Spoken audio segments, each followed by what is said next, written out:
Bismillahirrahmanirrahim. Assalamualaikum warahmatullahi wabarakatuh. Waalaikumsalam warahmatullahi wabarakatuh. Kami berterima kasih atas kehadirannya Bapak Profesor Amin Rais, dan memang sengaja kami mengundang beliau untuk ketemu dengan para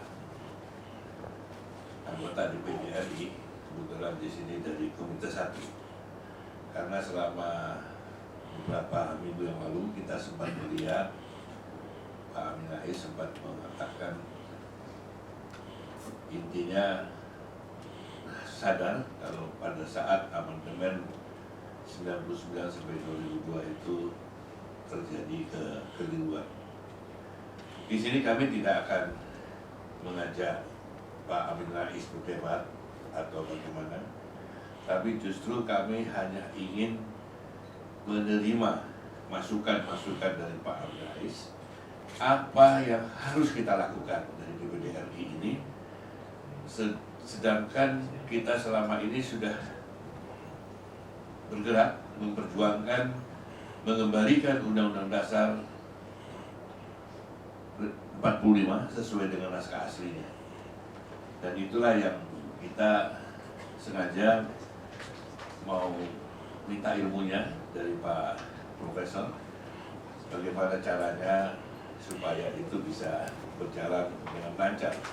Karena saya yakin dengan kehadirannya Pak Amin Rais di MPR pada saat itu, yang mengatakan sudah sadar bahwa teledor pada saat itu dengan adanya amandemen.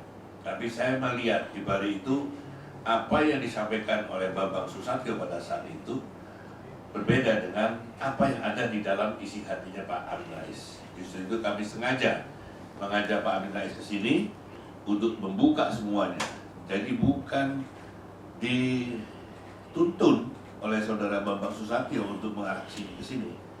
Karena saya pernah undang saudara Bambang Susatyo pada tanggal 10 November di gedung MPR untuk mendengarkan aspirasi rakyat Indonesia. Di situ ada 1.700 orang dan ada ratusan elemen, dan dihadiri oleh Raja dan Sultan Nusantara dan dipimpin langsung oleh Pak Presiden. Tapi dia tidak hadir bersama-sama pimpinan yang lain. Malah kita melihat dia justru nonton sepak bola di Surabaya bersama-sama Presiden. Nah, disinilah saya akhirnya menganggap ini kok lebih jadi dia lari dari kenyataan, kemudian dia justru nonton sepak bola. Jadi situlah kami mohon pencerahan dari Pak Profesor. Jadi di sini saya perkenalkan dulu, di sini ini Habib Ali Alwi, ini pimpinan di kelompok MPR, kemudian Pak Rosi ini ketua Komite 1, Pak Sekjen, kemudian ada Prof Mulyadi ini salah satu kita punya think tank, kemudian saudara Dr. Jul, ini staf ahli saya. Terima kasih Pak Amin Rais. Baik. Bismillahirrahmanirrahim. Assalamualaikum warahmatullahi wabarakatuh. Waalaikumsalam warahmatullahi wabarakatuh. Alhamdulillahirrahmanirrahim. Wassalatu wassalamu ala asyrafil anbiya al-mursalin wa ala alihi wa sahbihi ajma'in. Wa ba'du. Jadi saya akan menggunakan waktu yang tak terlalu panjang, mudah-mudahan sudah kena substansinya. Ya. Jadi waktu itu ketika ada gerakan mahasiswa, pemuda, ini juga rakyat semuanya yang ingin melihat supaya ada masa atau era buat bangsa kita ini untuk mengucapkan selamat tinggal kepada Orde Baru. Jadi Orde Lama itu dipimpin katakanlah Bung Karno, kemudian kesalahan waktu itu MPRS itu mendaulat Bung Karno jadi presiden seumur hidup. Nah ini demokrasi tidak ada presiden kok seumur hidup. Ya. Yang ada tentu adalah sistem kerajaan. Ya. Jadi raja itu tidak akan diganti selama dia masih hidup atau karena sakit, ya, katakanlah disfungsional, lumpuh dan lain-lain, baru mungkin ada raja yang baru. Nah kemudian kritik saya waktu itu, ya, ketika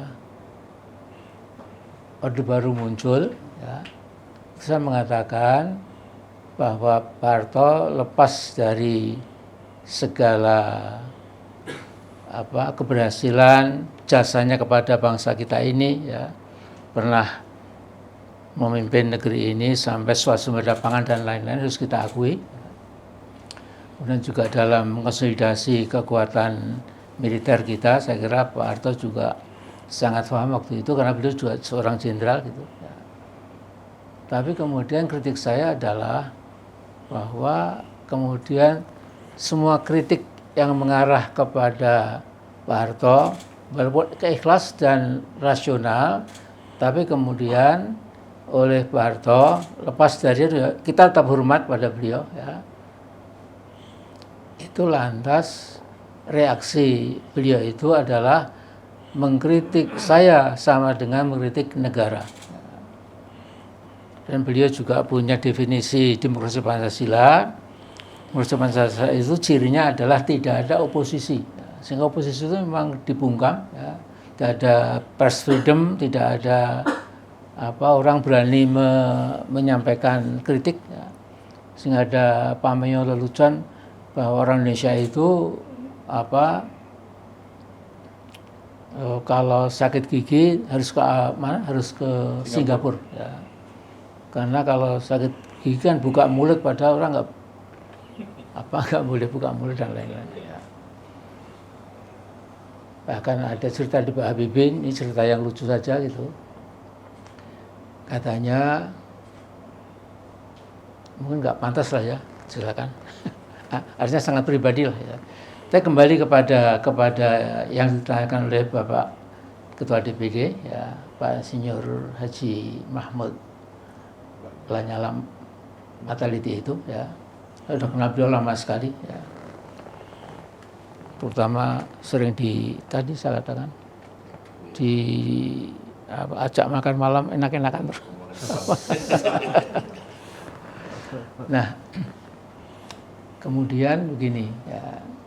Jadi waktu itu salah satu agenda reformasi itu adalah pertama amandemen Undang-Undang Dasar 45. Ya. Kedua, mengakhiri disfungsi ABRI. Ya. Ketiga, otonomi daerah seluas-luasnya. Ya. Keempat, pemulihan ekonomi.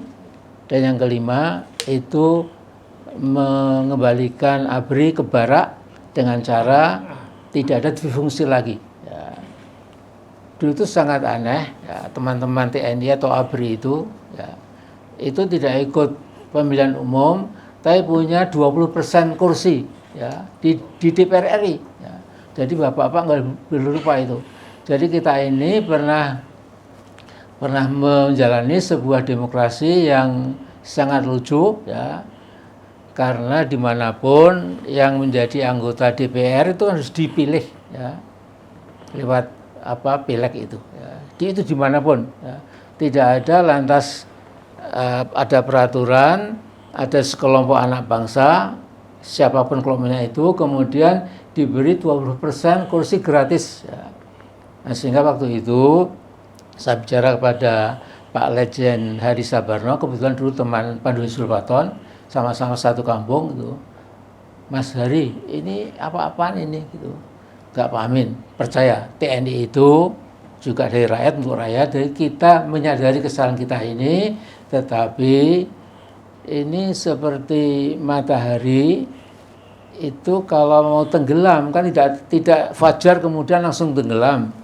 Jadi fajar menyingsing, duha, tengah hari, asar, baru sunset. Jadi pasti kami akan meninggalkan politik Pak Amin. Dan memang itu yang terjadi, itu kita syukuri bersama.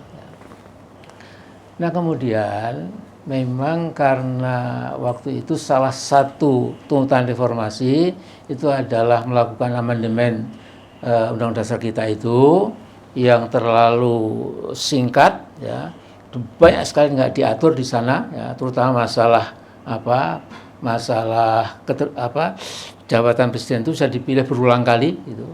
Kemudian juga masalah HAM saya kira juga sangat minimal. Ya. Kemudian sentralisasi itu juga membuat istilah saya itu pemerintah pusat itu melebihi Dracula. Gitu. Dengan siungnya yang sangat panjang itu pemerintah pusat karena itu sentralisasi maka bisa mengambil kekayaan yang ada di Aceh, ada di Papua, dikembalikan disedot ke Jakarta dan dikembalikan ke daerah asal kurang dari zakat 2,5%. Ya, saya tulis itu. Ya. Nah sehingga kita memang menggunakan gradual secara gradual melakukan amandemen itu, tidak bisa sekali pukul, tapi kita menggunakan 4 tahapan. Dan jangan lupa waktu saya ketua MPR itu semua fraksi itu masuk dalam panitia ad hoc. Ya. Jadi panitia ad hoc itu bekerja tiap hari, ya, ya 1 jam atau 2 jam tergantung substansinya itu. Ad hoc ini mewakili semua partai politik, utusan daerah dan golongan, kemudian juga fraksi ABRI. Nah, saking hati-hatinya, itu kita juga mengundang Profesor Tata Negara dari Pejajaran, dari UGM, dari Sulawesi, ya, Unhas. Ya. Bahkan kita hadirkan Tata Negara itu dari negara-negara seperti Jerman, ya, kemudian saya ingat Jerman, kemudian Swedia, itu, lantas Australia, itu, karena waktu itu ada pikiran negara yang seluas Indonesia ini itu kalau dipusatkan ke satu tangan itu berbahaya. Ya.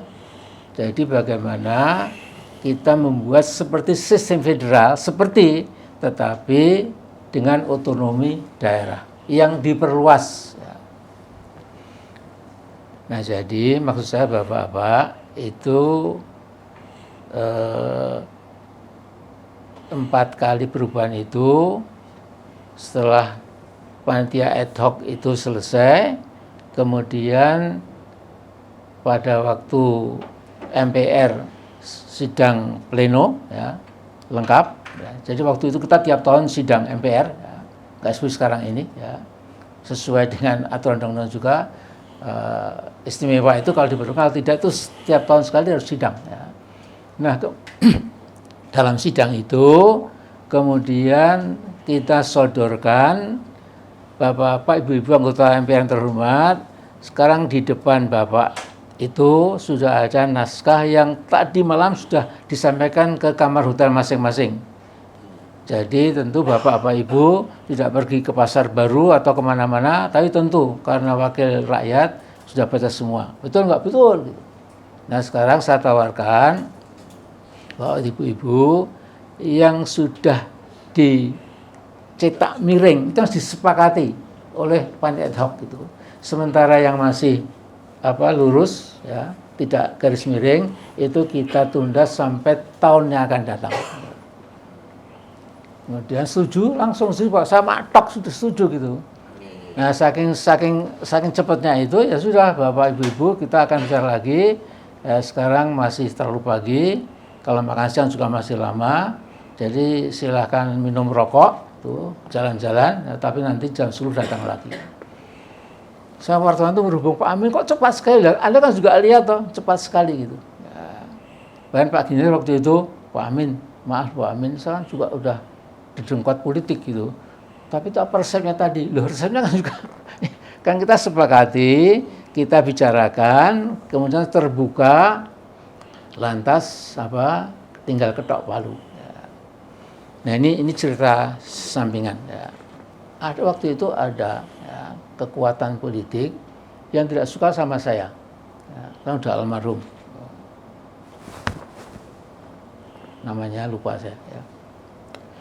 Nah dia ini menyuruh fraksi cukup besar dengan 2 fraksi yang lumayan besar gitu, tapi bukan fraksi ABRI ya, itu mengatakan itu Amin Rais harus dibuat mental breakdown.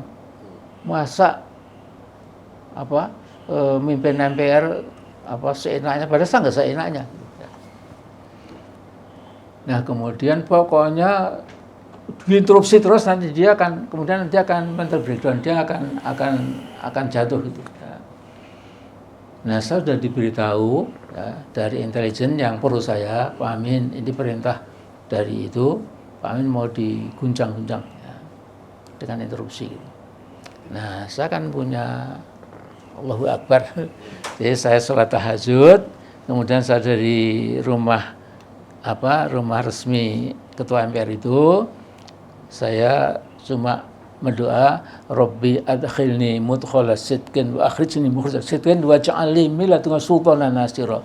Ya Allah, masukkanlah aku ke tempat hamba-Mu ini, ke masuk yang sejahtera, yang tanpa masalah, dan keluarkan hamba-Mu ini di tempat keluar yang juga sejahtera, enggak ada masalah, dan berikanlah hamba-Mu ya Allah sultanan nasira, kekuatan yang bisa menolong. Jadi begitu saya assalamualaikum, terus banyak sekali tuh, saya pikir, oh ya betul gitu.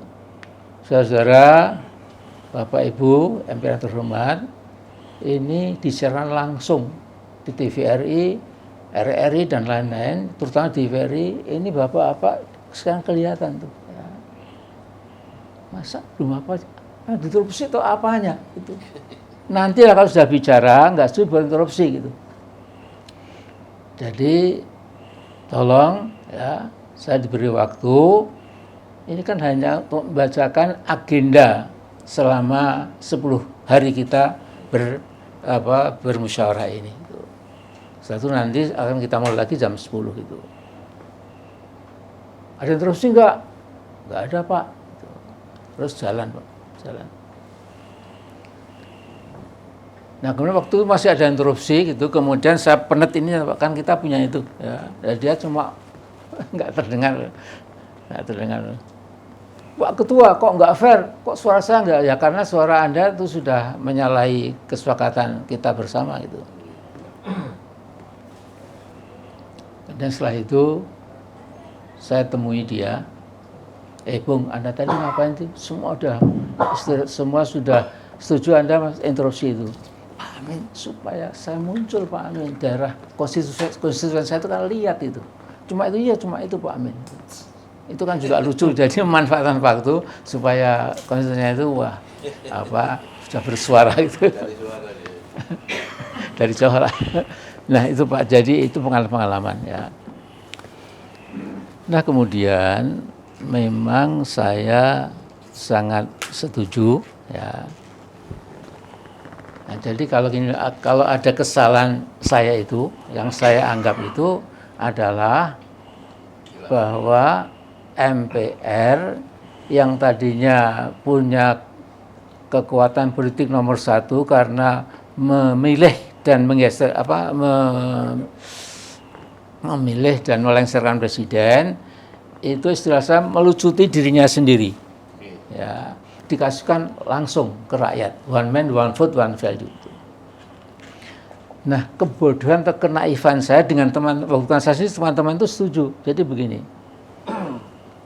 ini pemilihan bupati, pemilihan gubernur, wali kota dan lain-lain, itu seperti pemilihan presiden di lembaga MPR tertinggi ini, kalau mereka dipilih oleh DPRD bersangkutan, itu sesungguhnya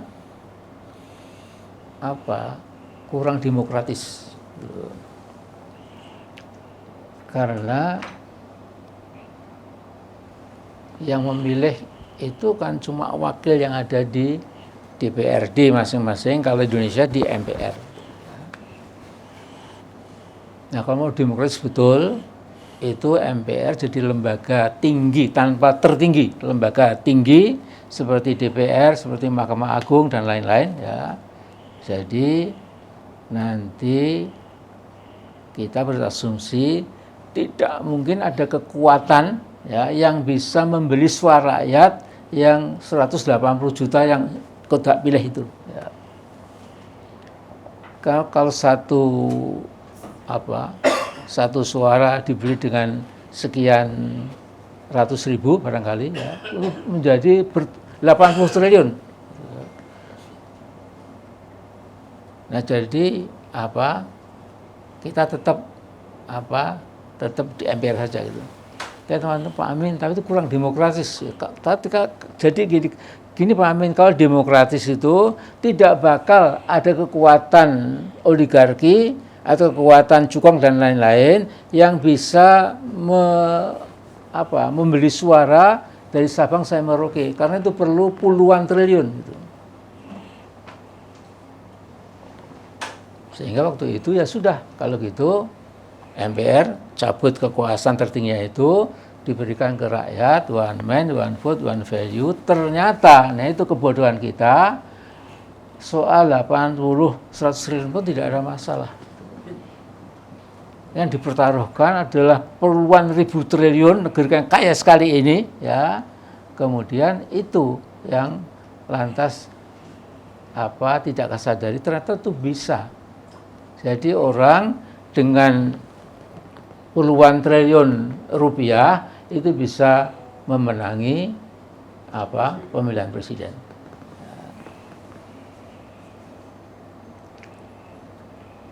Saya juga pernah ikut Capres. Ya. Ada 5 pasangan sama 4 itu. Saya diledek teman saya, Pak Amin piye? Dosen politik UGM kok memalukan kok nomor 4 itu. Nah, kurang duit saya bilang itu. Artinya memang itu tentu pakai uang. Nah, sehingga saya juga dicerca banyak orang, ini Amin Rais gara-gara lagi mau mengembalikan pemilihan presiden bukan langsung ya, tapi ke MPR saja yang lebih bisa terkontrol, bisa lebih diawasi gitu. Ini sindrom Amin Rais sudah macam-macam lah, karena negeri demokrasi jadi apapun bisa disampaikan. Jadi gitu Pak Ketua DP yang saya hormati. Jadi saya senang sekali. Sekarang ini kan tinggal bagaimana yang sudah masuk itu tinggal perubahannya di adendumnya itu. Ya. Jadi yang asli tetap cetak tebal. Ya. Nah, kemudian yang cetak tidak tebal itu masuk jadi satu batang tubuh juga, tapi lewat adendum. Menurut saya itu bagus sekali, nggak ada masalah. Nah, kembali lugu seperti dulu, ya itu sudah tidak zamani lagi, ya. Jadi sesungguhnya yang dulu itu nenek kakek kita itu yang membuat itu sudah pas juga itu. Jadi waktu itu memang yang asli itu pasal 7 kalau nggak salah, presiden dapat dipilih kembali. Nah, memang nggak ada kata 2 kali itu. Ya. Sehingga saya waktu mengatakan, sesungguhnya kalau orang Melayu, orang Jawa, pokoknya orang Indonesia itu, kalau misalnya kita bertamu, mari tambah lagi, ya 1 piring lagi, jadi sekali lagi aja lah gitu. Tapi tidak ada piring kedua, ketiga, keempat, kelima, separta itu kan berapa piring, tambah lagi. Padahal dapat dipilih kembali, nah kemudian nggak jelas itu, kemudian bisa berulang kali sampai 32 tahun. Mungkin 35 tahun kalau tidak ada reformasi waktu itu.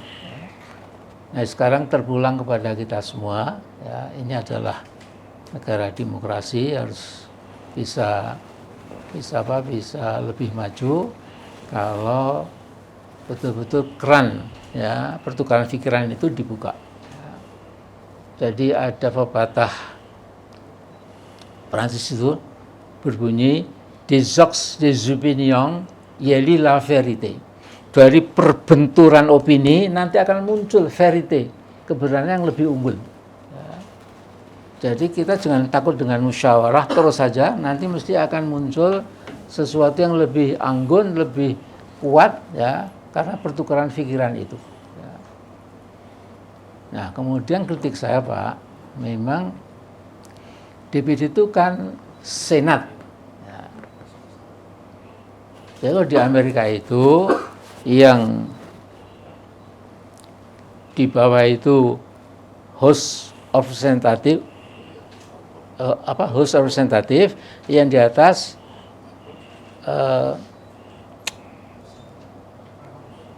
itu yang mewakili daerah-daerah itu ya. Ya senatornya itu ya. Nah kemudian kejadian duanya menjadi kongres gitu, ya. Nah ya betul. Nah jadi di sini menurut saya nggak tahu ya kok bisa seperti ini. DPD ini kurang gigi ya, kurang ya sepertinya enteng itu ya. Padahal mestinya ini kan yang lebih netral ya, tidak terlalu dipengaruhi oleh transaksi politik di bawah itu seperti partai politik itu ya. Ini adalah dipilih rakyat karena ketokohannya ya. Mestinya ini kan lebih unggul ya, lebih bisa memberikan, tapi kan maaf kan sepertinya kan ya agak disfungsional Pak ya, polanya lah ya. Nah, jadi mungkin ya kalau nanti ada sidang umum MPR ya, entah kapan ya, dan Prabowo ini mudah-mudahan setahun sekali MPR itu ya. Nanti di situ perlu ya diberikan kekuatan ya, diberikan ya authority ya, political power dalam arti authority yang syah itu untuk ikut menentukan masa depan bangsa kita ini ya. Karena kalau seperti sekarang ini itu kan memang yang dikatakan Mas Bambang Susatyo itu loh ya, untuk menguasai Indonesia itu cuma diperlukan nggak lebih 10 triliun ya. Jadi di DPR itu fraksi kecil cukuplah 1 triliun, fraksi yang gede mungkin 3 triliun ya maksimal 10 triliun itu kemudian sudah bisa menguasai Indonesia. Memang ini statement dia ini mungkin apa adanya ya, tetapi sekaligus membenarkan bahwa ya memang DPR hanya dewan penipu rakyat, dewan pengkhianat rakyat, karena memang tidak membela rakyat, akhirnya membela yang kasih uang ya. Nah jadi saya kira itu yang saya sampaikan. Kemudian saya sesungguhnya membuat naskah ya. Kalau dibaca nggak sampai 6 menit ya. Jadi legacy Jokowi harus kita kubur ke dalam rawa-rawa sejarah ya. Cuma saya tahu saya ini kalau berarti kan ya apa adanya ya. Materi Bapak ada ya. Materi Bapak ada buku ya. Nah saya ini menggunakan pasal 28 kebebasan bicara ya. Nanti Bapak boleh marah, saya nggak diusir, tapi tolong dengarkan dulu ya. Dan yang kedua, nanti saya akan minta seorang ahli AI ya, artificial intelligence ya, yang akan menerangkan pada kita semua ada yang lebih penting lagi ya dari apa yang saya katakan ini, yaitu yang namanya itu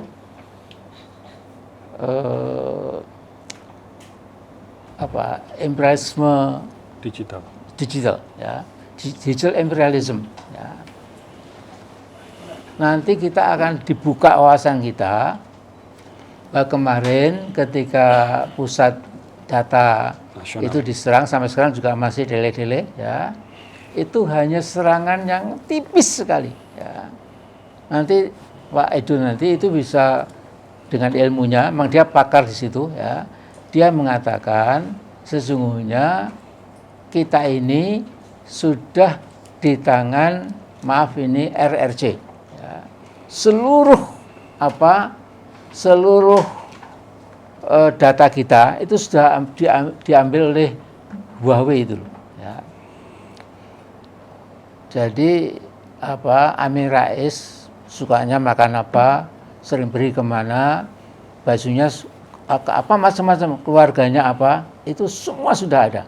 Ya. Nah jadi sekarang ini yang namanya dulu yang namanya minyak, ya, black gold, ya, oil itu black gold itu kan menjadi namanya komoditas global yang sangat penting. Ya. Sekarang komoditas global itu adalah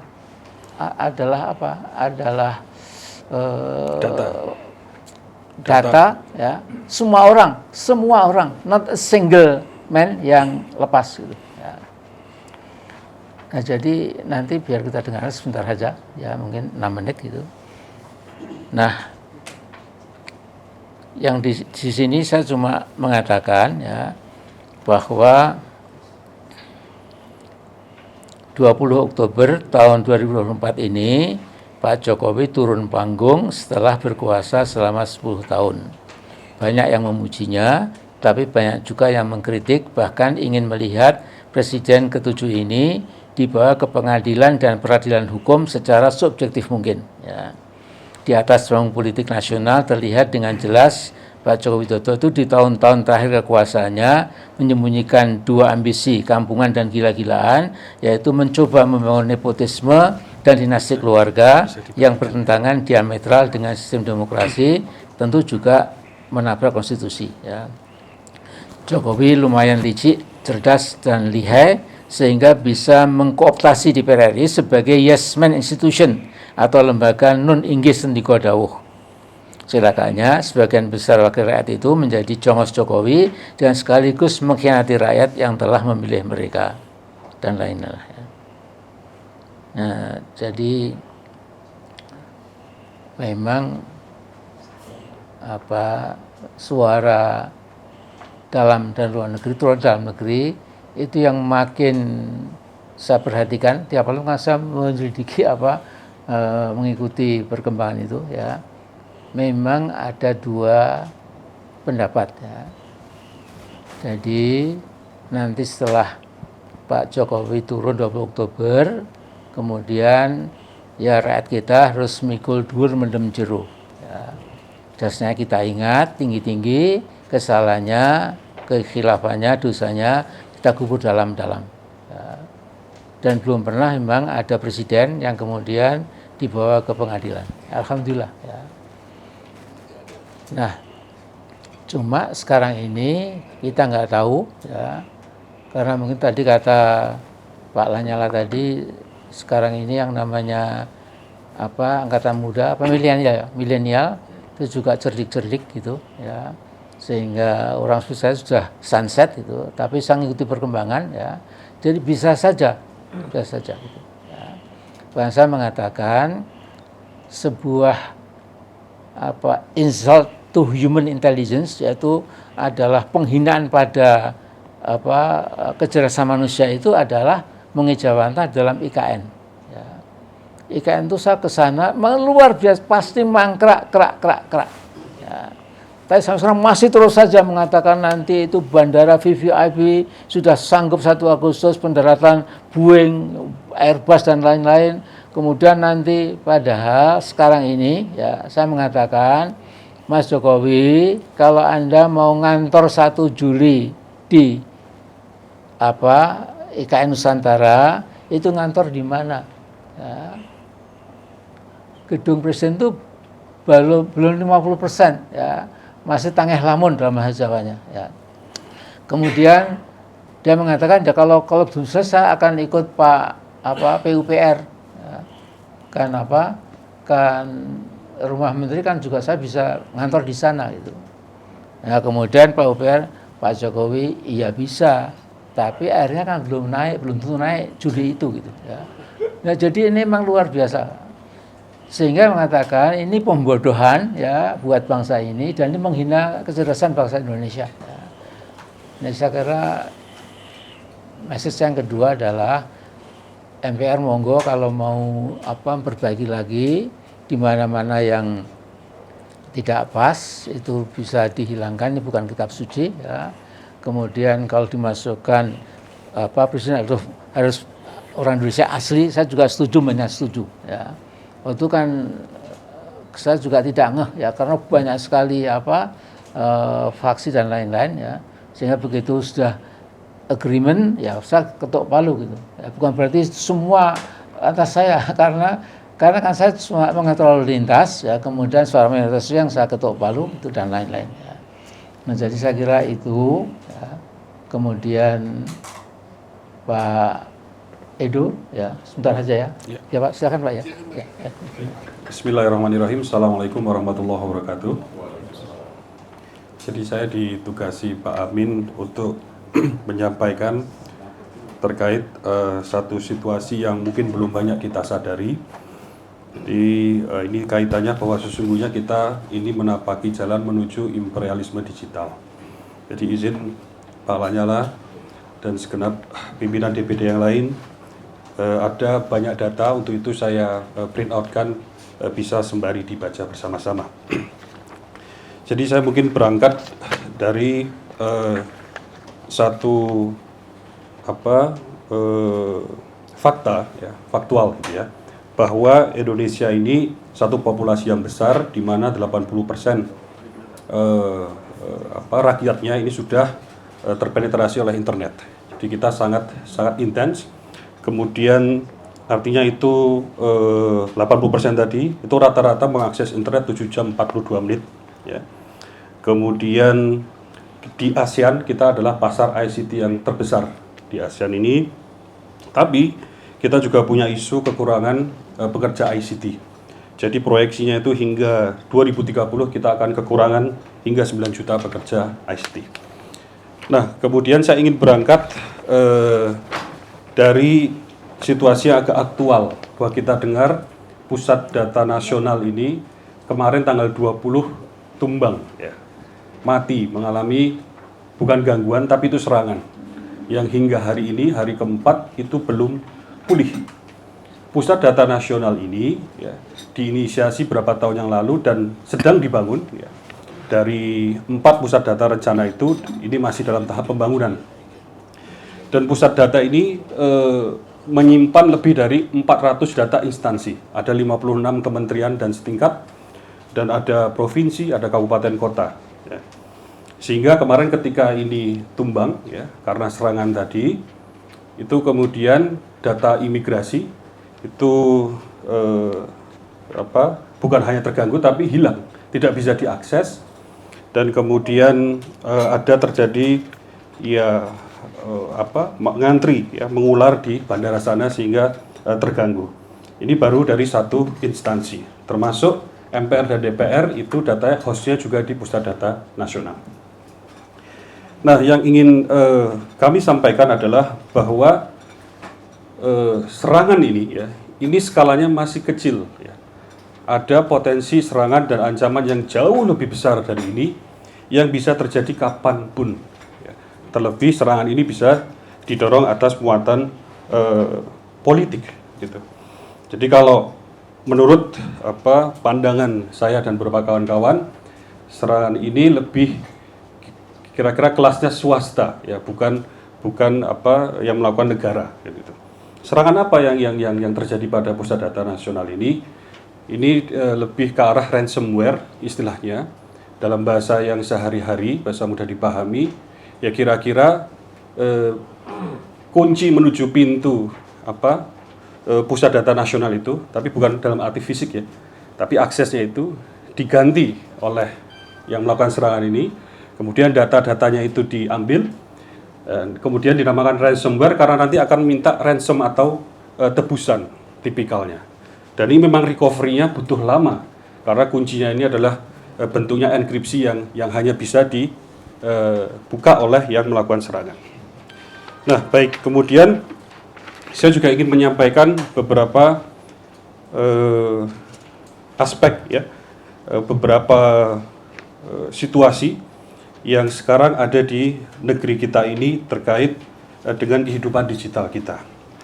Nah, kalau Bapak Ibu bisa melihat data pada slide tentang pornografi yang merajalela, ini sebagai overview saja, selayang pandang, ya, bagaimana situasi 90% anak Indonesia ini terpapar pornografi ketika usianya 11 tahun. Kemudian kita ini terbanyak keempat dunia, Bapak Ibu. Ada 5,5 juta anak jadi korban pornografi. Ya, berapa waktu yang lalu kita dengar ada pornografi anak-anak ya, yang dijual ke berbagai macam kanal. Kemudian 66% atau hampir 70% ini anak-anak Indonesia, baik laki-laki juga perempuan, menyaksikan kegiatan pornografi melalui media online. Dan seterusnya. Kemudian bisa kita lihat ke data selanjutnya tentang konten negatif. Jadi kalau studi di Amerika sana, ini saya lampirkan hasilnya, bahwa kecanduan terhadap dunia digital, ya, baik perangkat, baik sosmed, baik aplikasi dan segala macam itu diklasifikasikan sama persis dengan kecanduan terhadap substance, terhadap narkoba. Bahkan ditemukan asosiasi yang kuat, ini strong correlation ya, antara disorder kesehatan mental, ya, penyakit mental seperti depresi dan segala macam itu dengan penggunaan aplikasi dan segala macam. Nah, saya kemarin sempat 2023 itu sekitar 4 bulan di Kota Padang, itu membaca surat kabar satu hari, kemudian ini saya masukkan di sini. Dalam 2023 itu ada 280 orang di Kota Padang ya, terjangkit HIV yang baru, Pak. Kasus baru. Kedua tertinggi Bukit Tinggi. Jadi mengapa saya sampaikan data ini?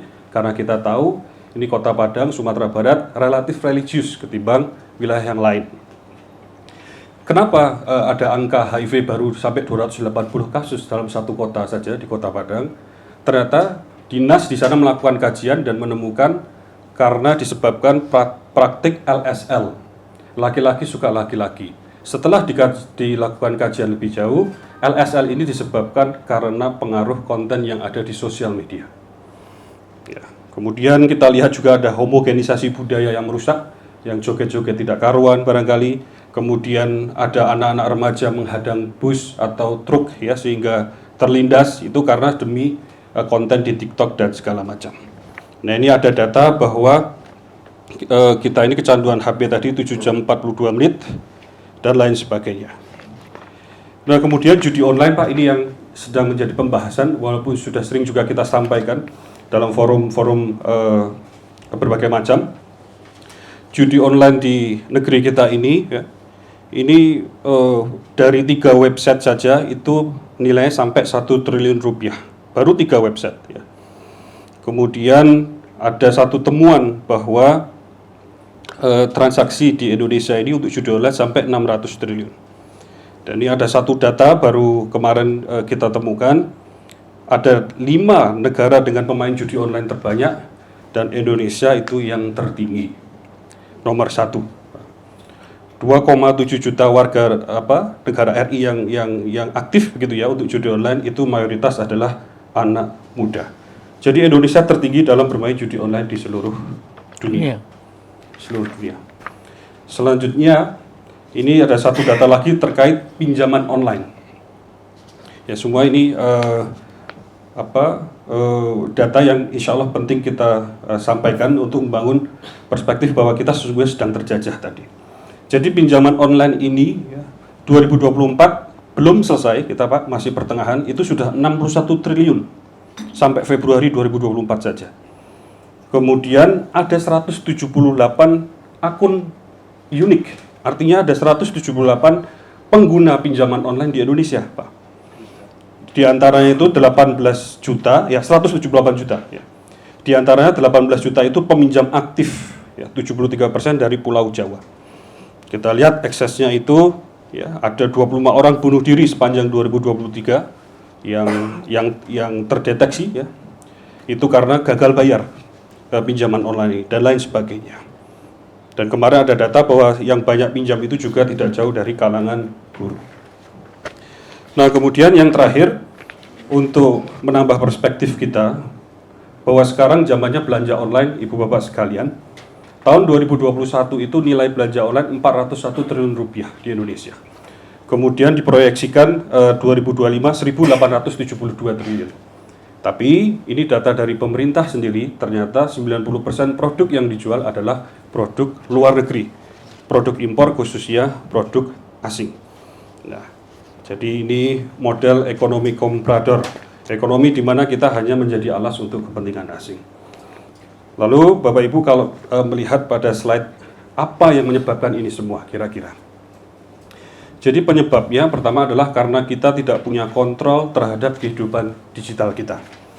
Jadi di dalam rumah kita, di dalam lingkup kehidupan domestik kita, itu lemahnya literasi dan kesadaran digital.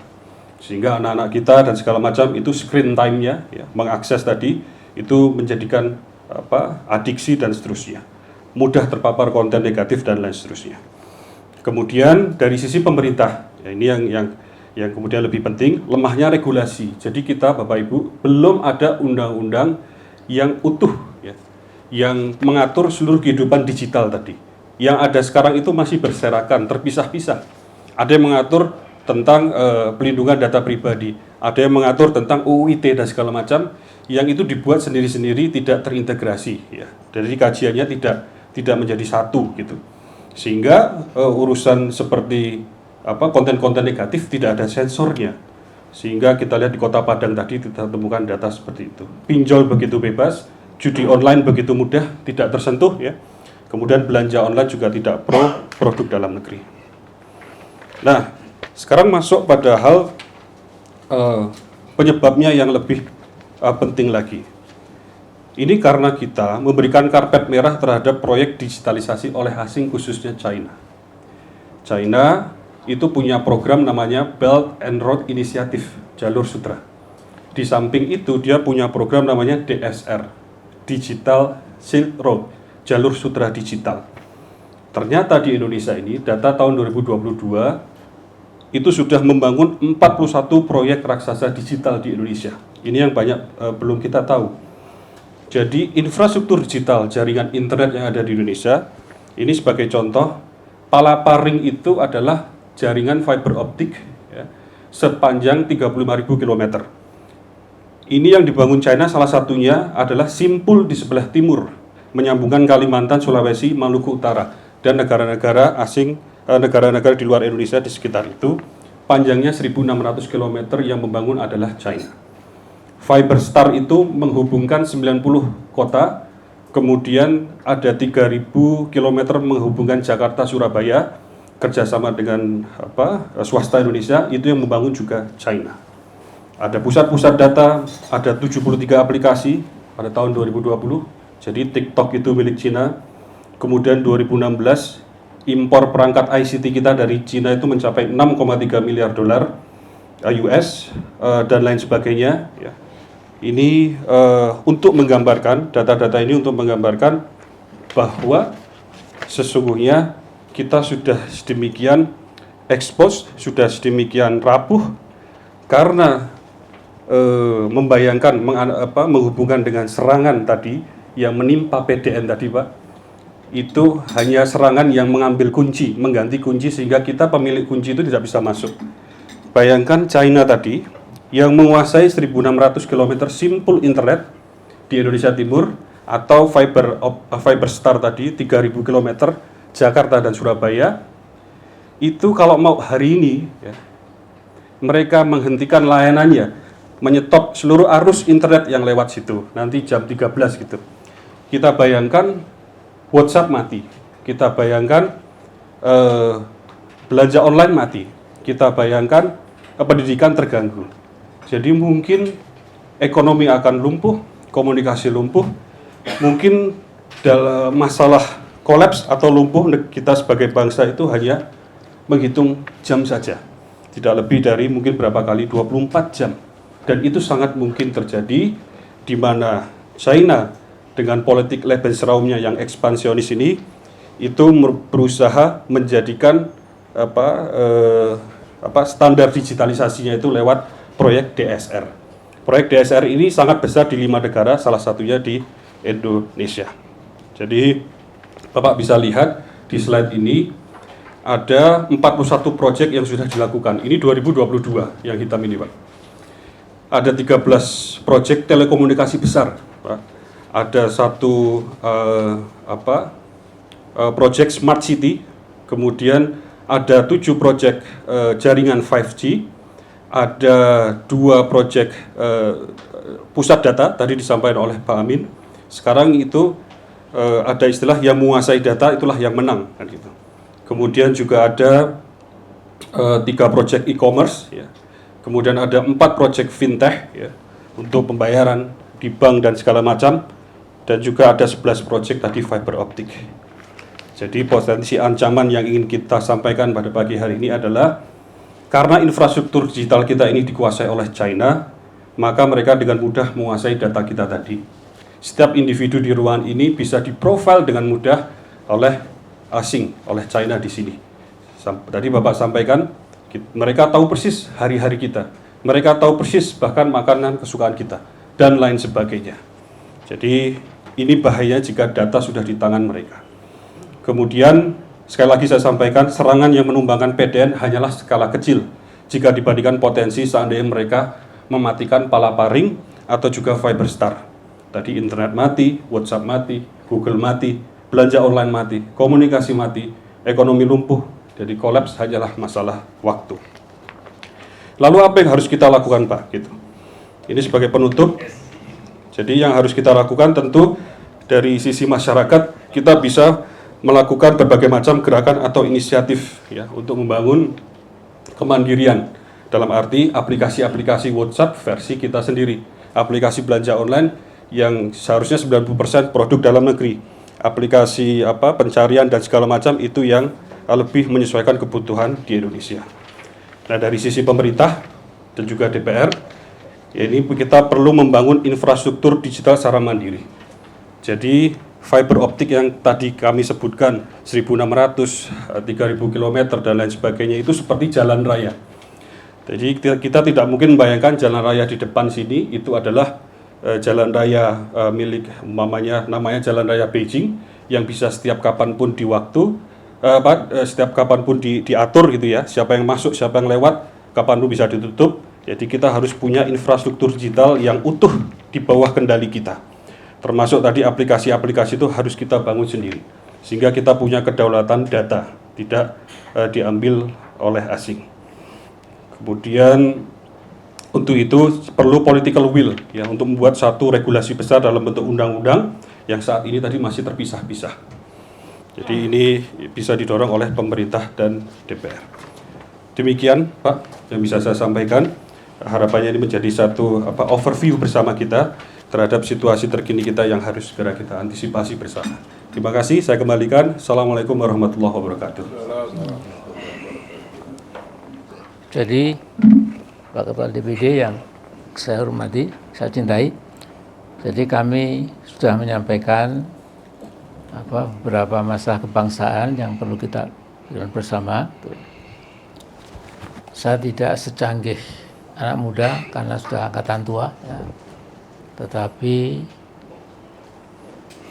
saya yakin sekali, ya, bahwa sudah abad 19, ya, dan makin lama makin kesini itu makin canggih, ya. Jadi pertarungan geopolitik, geoekonomi itu adalah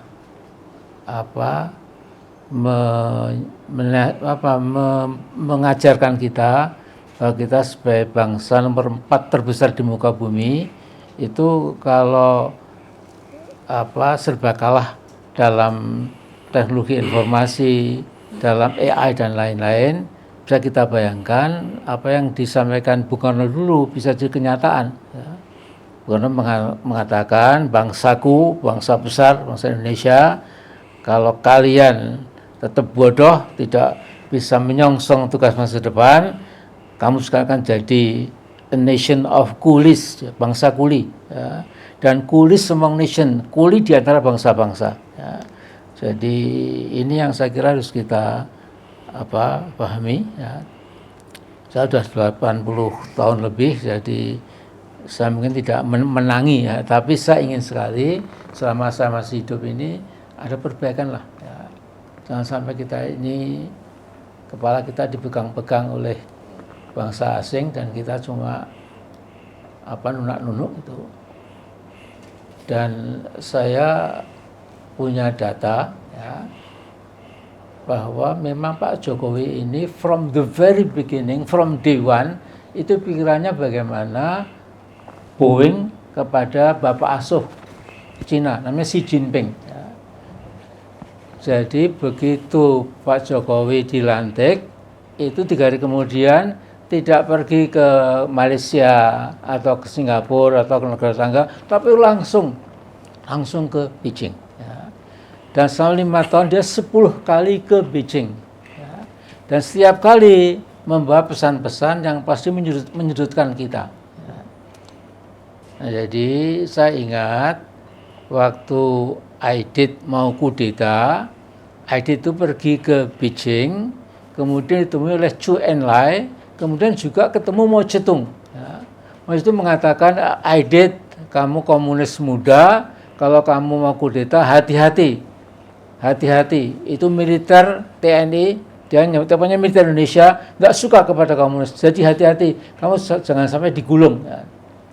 Tapi petuah dari Zhou Enlai dan Mao Zedong ini mungkin tidak didengarkan, ya, sehingga Aidit, Nyoto, Nyono, Lukman dan itu nekat saja dan terjadilah apa yang terjadi. Ya.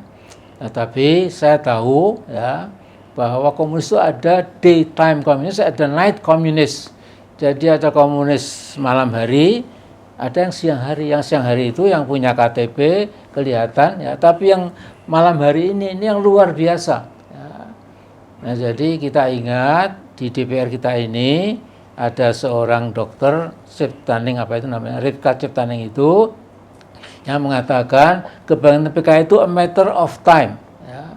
Dia mengatakan kalau anggota PKI sekian puluh juta, yang sekarang cucunya itu sudah pada dewasa, jadi mahasiswa, jadi dosen dan lain-lain, ini tinggal peluit, ya, bangkit akan bangkit itu. Ya. Nah, kemudian mestinya Pak Jokowi atau teman-teman yang lebih punya inisiatif nggak boleh itu seperti itu, ya.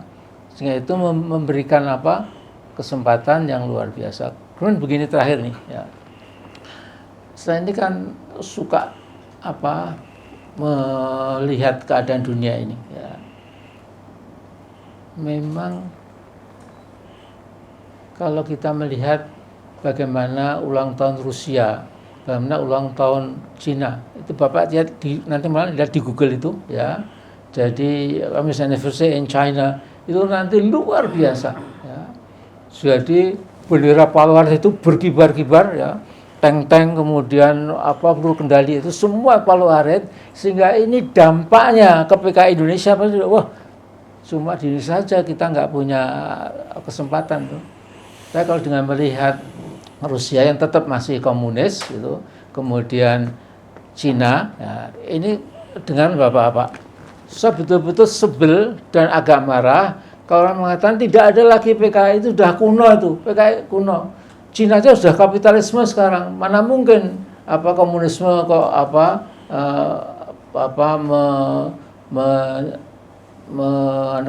menggerakkan teori pasar, market friendly dan lain, itu kuno. Jadi nggak ada lagi PKI. Saya kira itu yang bicara itu, saya kira PKI malam. Ya. Nah, jadi kita harus hati-hati, ya. Saya kira insya Allah Pak Prabowo tahu sekali, ya.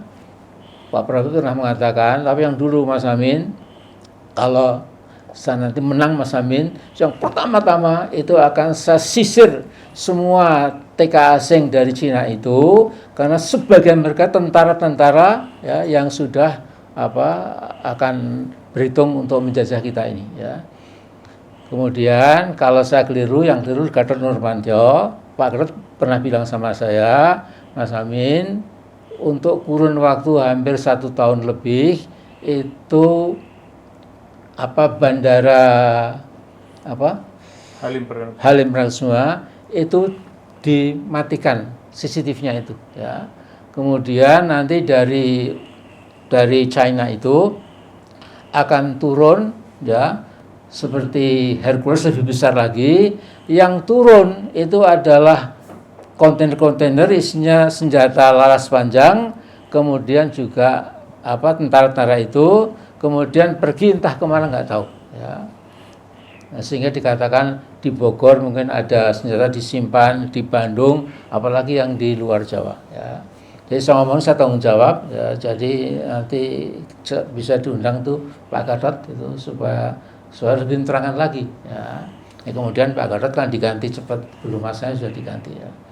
Nah, jadi I don't know how to tell you ya my concern about our beloved country ya. Tapi ini concern saya sebagai orang sudah makin tua ya. Ini betul-betul kita berbahaya ya. Jadi yang paling tahu Cina itu tentu adalah Jepang ya. Perdana Menteri Jepang Abe siapa itu? Abe yang sudah meninggal ya. Dia mengatakan bahwa Xi Jinping itu adalah pengejawatan Hitler di Indonesia, di Cina ya. Jadi dia punya Lebensraum ya. Jadi living room ya. Jadi waktu itu Jepang merasa sudah sumpek, kemudian dia menghempaskan Austria, semualah negara-negara itu dibabat habis itu, namanya itu Lebensraum ya, untuk membangun kekuatan tunggal di barat itu ya.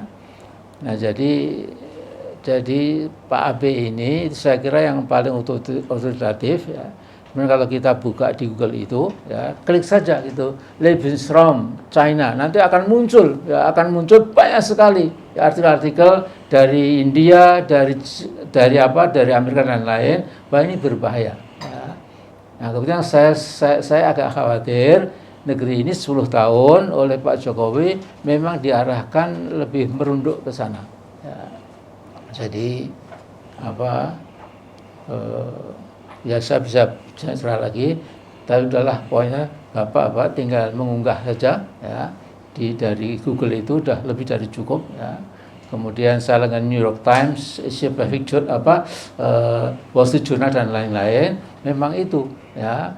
Dan kemudian Indonesia ini memang sudah diprediksi kalau nggak hati-hati pimpinannya bisa menjadi Lebensraum, objek Lebensraum. Maaf, bukan saya rasialis. Orang Islam tidak boleh bedakan manusia atas dasar ras, nggak boleh ya. Tetapi logikanya begini ya, kalau Cina mau mencaplok Indonesia itu sudah ada ratusan ribu teman-teman Tionghoa itu yang punya paspor dwikenegaraan ya, mengantongi paspor Indonesia tapi juga paspor Cina ya. Ini adalah agen yang paling efektif untuk membuka pintu air bah yang ditakutkan Pak Gatot dan juga saya takutkan itu akan mengambil alih kita ya. Nah jadi kita ini memang sepertinya agak berat ya. Ada sebuah teori nanti daripada Amerika dan Cina itu bentrok ya, rebut Indonesia, lebih bagus nanti Indonesia bagian barat itu menjadi sphere of influence Cina, kemudian Indonesia bagian timur menjadi sphere of influence dari Amerika ya. Jadi Sumatera, Jawa, Kalimantan itu akan menjadi jadi ekonomi komprador ekonomi ya, yang menyembah ke Beijing ya, sementara yang di sana di timur itu menyembahnya ke sana. Jadi daripada ribut lebih baik dipecah saja, persis seperti dulu Inggris dan Amerika memecah Persia. Rusia dan Inggris ya. Jadi Persia yang utara separuh itu untuk Rusia, kemudian Persia atau Iran yang selatan itu untuk Inggris ya. Nah, jadi l'histoire se secara bisa berulang kembali kalau nggak hati-hati.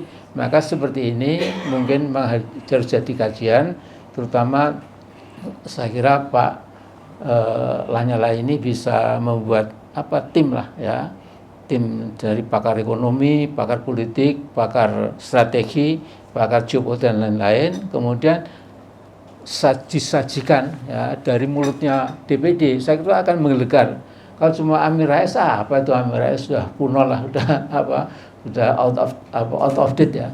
Tapi saya mau ketemu, masa mengharap kalau misalnya DPD ini punya tim ya, gak usah menganukan terlalu banyak itu, dan tim pakar ini bisa mengakses apapun lah ya. Nah kemudian dari kajian itu dicap DPD bahwa inilah Indonesia masa depan, sehingga kemudian semua orang menjadi tersadarkan ya. Tapi kalau cuma perorangan itu ya dianggap sebanter-banter Rocky Gerung bengok-bengok ya, Rocky Gerung nggak ada pengaruhnya atau siapalah gitu. Nah jadi saya kira itu saja, matur nuwun sekali Pak Lanyala, saya dapat kehormatan, kapan-kapan kita bertemu lagi. Saya sudah kangen makan malam bersama Anda. Assalamualaikum. Terima kasih. Jadi kami terima kasih penjelasan dari Pak Amin Rais, dan perlu kami sampaikan Prof, bahwa kami tanggal 14 Juli tahun 2023 telah memutuskan di dalam sidang umum MPR, di dalam sidang umum paripurna DPD RI itu mengembalikan Undang-Undang Dasar 45 sesuai dengan naskah aslinya dengan 5 proposal kenegaraan. Jadi kita sudah ada. Yang pertama adalah mengembalikan MPR sebagai lembaga tertinggi negara, sebagai sebuah sistem demokrasi yang lengkap dan berkecukupan, yang tidak hanya diisi oleh mereka yang dipilih melalui pemilu, tetapi juga diisi oleh utusan-utusan komponen masyarakat secara utuh tanpa ada yang ditinggalkan. Yang kedua, membuka peluang anggota DPR berasal dari peserta pemilu, unsur perseorangan atau non-partisan, sehingga anggota DPR tidak hanya diisi dari peserta pemilu dari unsur anggota partai politik saja. Hal ini sebagai bagian dari memastikan bahwa proses pembentukan undang-undang yang dilakukan DPR bersama Presiden tidak didominasi oleh keterwakilan partai politik saja, tetapi juga secara utuh dibahas juga oleh perwakilan penduduk daerah yang berbasis provinsi, sehingga anggota DPD RI yang juga dipilih melalui pemilu legislatif berada di dalam satu kamar di DPR RI sebagai bagian dari pembentuk undang-undang. Yang ketiga, memastikan utusan daerah dan utusan golongan diisi melalui mekanisme utusan dari bawah, bukan ditunjuk oleh Presiden atau dipilih DPRD seperti yang terjadi di era Orde Baru, dengan komposisi utusan daerah yang berbasis sejarah negara-negara lama dan bangsa-bangsa lama di Kepulauan Nusantara, yaitu Raja dan Sultan Nusantara, serta suku dan penduduk asli Nusantara, dan utusan golongan yang bersumber dari organisasi sosial masyarakat dan organisasi profesi yang memiliki sejarah dan bobot kontribusi bagi kemajuan ideologi, ekonomi, sosial, budaya, pertahanan, keamanan, dan agama bagi Indonesia.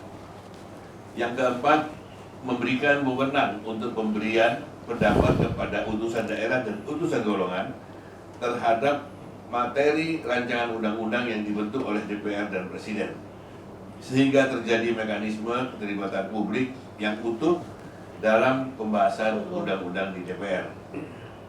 Yang kelima, menempatkan secara tepat tugas, peran, dan fungsi lembaga negara yang sudah dibentuk atau sudah ada di era reformasi, seperti Mahkamah Konstitusi dan Komisi Yudisial, dengan tolak ukur penguatan sistem demokrasi Pancasila.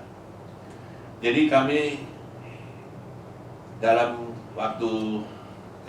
pada waktu 10 November itu mendesak kepada MPR untuk segera melaksanakan sidang istimewa, tapi karena MPR pimpinannya kabur ke nonton sepak bola, akhirnya kita tertundanya kemudian adanya Pilpres. Dan sejak ada Pilpres itu akhirnya kita putuskan bahwa kita lanjutkan lagi setelah presiden terpilih dilantik, baru kita akan dorong kembali. Jadi kami tidak mau dianggap nanti membuat kekacauan sebelum adanya pelantikan presiden terpilih, kemudian kita dorong-dorong untuk amandemen, padahal itu nanti akhirnya jadi blunder. Jadi kita sengaja tunggu nanti setelah presiden terpilih baru kita lanjutkan kembali. Kami di sini berharap sekali dari Prof. Amin Rais untuk bersama-sama kami untuk ikut kita mengawal kembalinya Undang-Undang 45 di bawah pimpinan presiden terpilih Prabowo Subianto. Terima kasih. Mungkin ada tambahan dari Pak Habib Alwi atau Pak Tarlosi atau yang lainnya, Pak Tamzil. Saya sedikit Pak. Ya, saya kasih waktu 2 menit. Terima kasih banyak Pak Amin. Saya sebagai ilmuwan politik dari Universitas Indonesia itu sangat puas mendengar itu bahwa ada pengakuan yang ini kesalahan besar. Sebenarnya bukan hanya satu kesalahan besar dilakukan itu. Bukan hanya menurunkan MPR, mengubah MPR menjadi lembaga tinggi negara, menjadi lembaga tertinggi dan lembaga biasa. Tapi ada 3 lagi. Yang pertama itu melucuti privilege bangsa Indonesia, pribumi. Akibatnya sekarang kita tidak dilarang oleh pemerintah menggunakan istilah pribumi. Nah itu karena mengubah syarat presiden itu dari Indonesia asli menjadi warga negara. Itu satu. Yang ketiga adalah memfasilitasi oligarki untuk menguasai ekonomi kita dengan menambah demokrasi ekonomi. Saya kira Prof. Amin tahu, karena ilmu saya sama. Yang ketiga, Tapi lain. ya, Nah, saya terang mengapa lain. ya. Yang keempat adalah memfasilitasi oligarki menguasai partai politik, mengubah partai ideologi, partai kader menjadi partai rental. Itu bisa ditunjukkan dengan pasangan kandidat presiden diusulkan oleh gabungan partai. Tidak ada teori itu Pak. Partai itu bergabung untuk mengusulkan partai itu. Akibatnya adalah partai berubah menjadi partai rental. Jadi apa yang dibicarakan tadi oleh kawan kita? Itu masalah hilir semua, masalah hilir semua. China menguasai kita hilir semua. Hulunya karena itu tadi. Konstitusi diubah dengan perubahan yang sangat mendasar tadi itu. Kuasai presidennya, kuasai ekonominya, kuasai politiknya, dan turunkan derajat MPR sebagai lembaga penyeimbang harga menjadi lembaga biasa dan tidak lain, tidak ada fungsinya. Mungkin Pak Amin bisa memberikan gambaran sedikit. Mungkin kekuatan politik yang bermain di belakang ini siapa? Waktu itu, waktu amandemen 1 sampai 4, kami sebenarnya berada di sekitar gedung ini, cuma kami tidak bisa masuk gitu. Terima kasih, Prof. Jadi begini.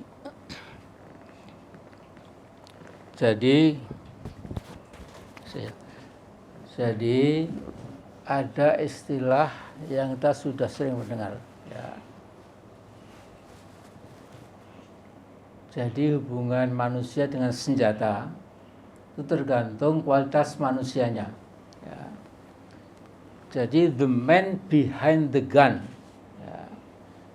Kalau manusia itu manusia yang baik, ya, yang logis, rasional, punya kearifan, ya, maka the gun tadi itu tentu tidak disalahgunakan. Kalau telah digunakan itu menembak penjahat, ya, dengan senjatanya tadi, ya. Tapi kalau the man behind the gun itu manusia sontoloyo, ya, itu yang ditembak bukan penjahat, ditembak orang baik-baik, itu ditembak, ya. Sehingga ini saya ingatkan,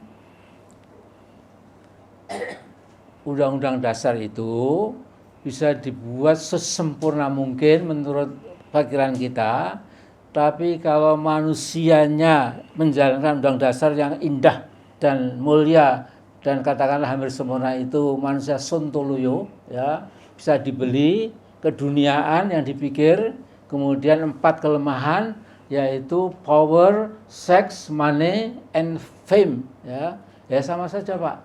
Nah jadi saya setuju dengan panjenengan, bagaimana moral bangsa ini itu harus diperbaiki ya. Orang yang punya moral atau kedalaman etika, moral atau akhlak itu mau membedakan this is good, that is evil. Ini bagus, itu buruk. Ini terpuji, itu tercela. Ini hasanat, itu sayyiat. Itu pakai moral, Pak. Nah, Jokowi ini tidak ada fondasi moral. Ya kan dia bilang revolusi mental. Gundulmu, mental itu tidak membedakan mana. Mental itu hanya ketika pertandingan sepak bola, ketika tenis dan lain-lain itu mental harus menang, harus punya mental juara, jangan mental pecundang. Tapi tidak bedakan tadi ini buruk itu bagus, ini terpuji nggak ada. Ya. Nah jadi sekarang ini ya silahkan itu bukan kitab suci, undang dasar itu monggo ya, tetapi tentu kita ingatkan hati-hati loh penguasa di bawah, di belakang konstitusi itu. Kalau kemudian ternyata tidak menjalankan, itu kemudian hanya jadi tadi itu ya. Jadi apa? Kontradiksi interminis ya. Sudah diperbagus, tapi ternyata manusia itu masih kena 4 sindrom tadi ya. Jadi power, sex, money, and fame ya. Nah kalau dulu kan 3 tahta gitu, tahta sudah. Jadi yang dulu mbah-mbah kita juga ada betul juga ya. Ya. Jadi saya kira itu dan terima kasih. Kemudian saya membawa oleh-oleh buku juga. Saya pernah menulis tentang risalah kebangsaan, judulnya Presiden Jokowi _2 mundur atau terus. Ya. Yang kedua itu risalah bukan revolusi mental, selamat datang revolusi moral. Ya. Dan di situ sudah ada. Nah, sekarang diramaikan nepotisme, dinasti sudah saya tulis semua. Ya. Itu long time ago, 5 tahun lalu saya sudah bicara tentang itu. Jadi bukan baru sekarang. Ya. Jadi kekhawatiran saya bahwa nanti Jokowi tipenya itu akan ke nepotisme kampungan itu sudah saya prediksi. Dulu nepotisme makin kental ya, dan lain-lain lah ya. Dan kemudian saya mengatakan Jokowi itu sosok yang pemimpin bergaya keraja-rajaan. Ya. Di tengah-tengah manusia megap-megap Senin Kemis kehidupannya, ketika dia mantu Bobby itu, lihat 6 kereta kencana, 6 kereta saisnya dan 6 kudanya itu dibawa ke Medan. Ya. Kemudian 3 hari 3 malam, ya seperti raja-raja itu tidak semalam, 3 hari 3 malam. Ya. Semua tentu ada dasarnya. Ya. Kemudian ketika mantu lagi kemarin di mana? Di Solo, itu kan juga seperti raja gitu. Jadi ini presiden macam apa? Ya, ya karena itu tolonglah ya, ini Pak Nyala harus jadi ketua DPD terus gitu ya, sampai bisa menekuk ya orang-orang seperti ini. Udahlah, nanti terlalu banyak nanti saya tambah dosa. Assalamualaikum. Ya, saya akan serahkan buku ya. naskah akademik ke Prof. Amin ya. Dan naskah pidato tentang proposal kenegaraan. Ya. Oke. Ya, makasih. Ya. Sudah, masih Pak.